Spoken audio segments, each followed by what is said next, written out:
Does this sound familiar? If you're a teacher, I'm willing to bet it does. It's such a common feeling, right? Like you're kind of anchored to that one spot at the front of the room. Well, today we're going to dig into why that happens and what can change when we decide to break free. So that's what this is all about, exploring a super simple but really powerful idea, just varying your position in the classroom. Think of it like a little experiment. We're going to see how a small change in where you stand can have a huge impact on your teaching and on your students' learning. So, here's our game plan. First, we'll nail down that classic teacher position. Then, we'll get into why you'd even want to change it. After that, the fun part, some experiments you can actually try. We'll touch on a few important things to keep in mind, and then wrap up with how to reflect on what happened. Okay, first things first, let's talk about the baseline. You know, the default setting for so many of us in the classroom. Picture any movie about a school.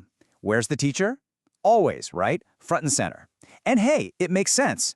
You can make eye contact with everybody, all the students can see you, it's easy to make announcements.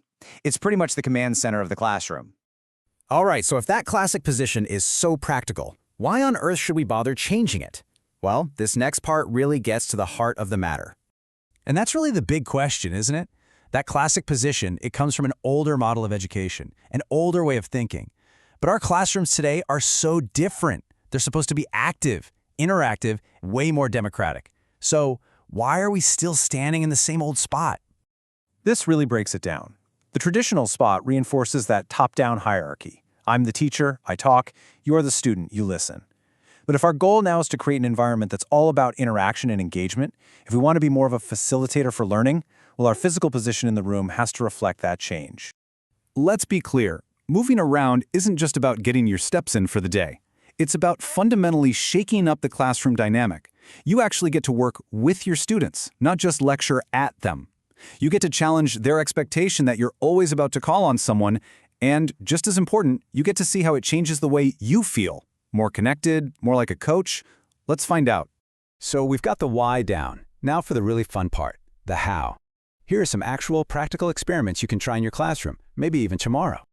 Check these out. 5 simple, actionable ideas. What if you actually sat in the circle with your students? Or try this. Make a desk at the back of the room your home base for a lesson.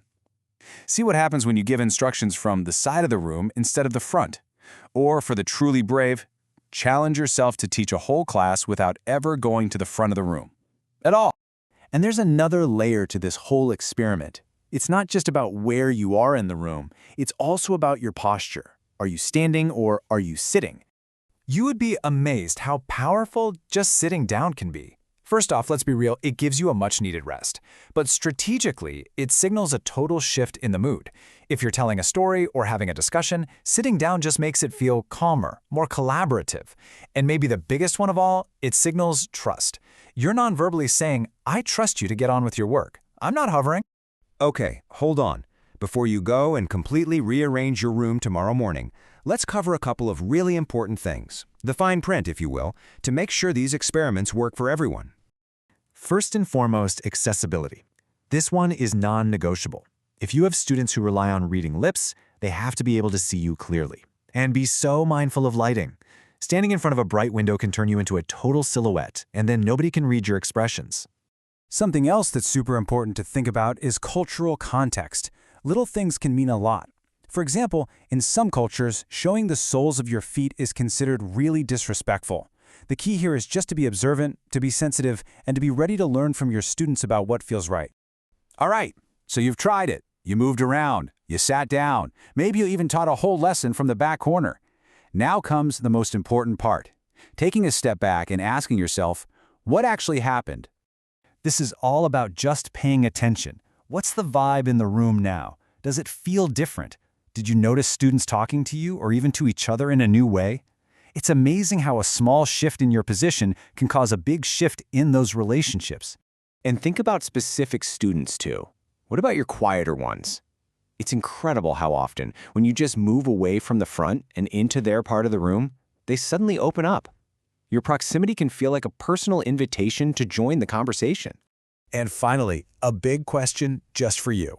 How did it all make you feel? Did stepping away from the front make you feel a little less in charge?